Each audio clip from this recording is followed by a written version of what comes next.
get the feeling that you're digging a hole for yourself? There you are, working away, making the environment a better place.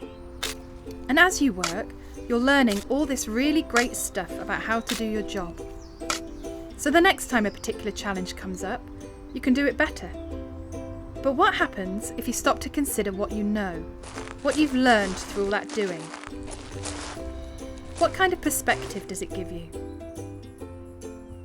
Sometimes we realise that we know a lot about the things we deal with regularly, but that there are other things we don't know so much about.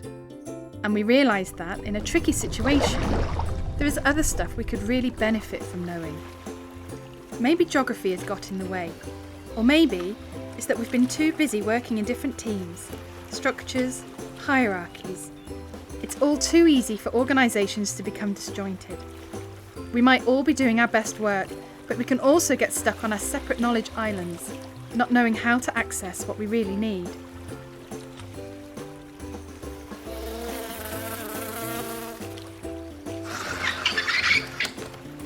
Knowledge management is recognised as a challenge at some of the best run organisations around the world. The way they rise to that challenge is often key to their success. Knowledge management isn't about systems, it's about people. People and how we work together. It's about how we can help each other. All of us develop all kinds of knowledge as we go about our work.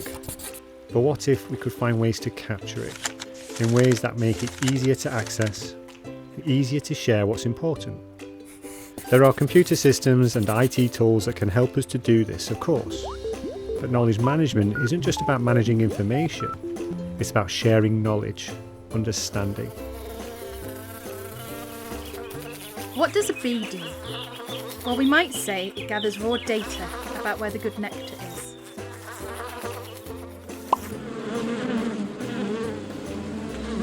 It rushes back to the hive and shares this information with the other bees so that the hive can flourish. The beekeeper can learn about her bees by closely observing them. She builds up knowledge about them bit by bit, based on personal experience. But she also compares those observations with what she can learn from other sources and from other beekeepers. That's how she builds up the expertise that will enable her not to make just any old honey, but prize-winning honey.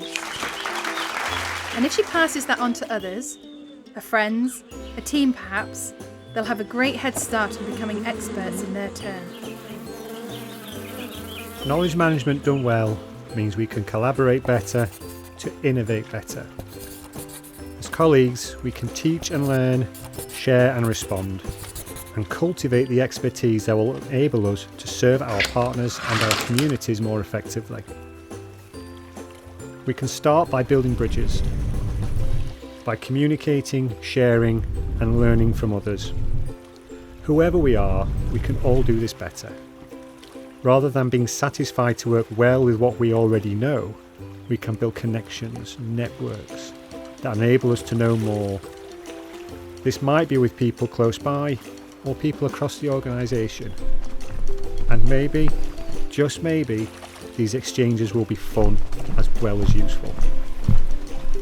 The best organisations have people who stay just as hungry to learn and to share as they ever were, because it's people that make it happen. We all gather knowledge throughout our lives. It is how we use that knowledge that matters.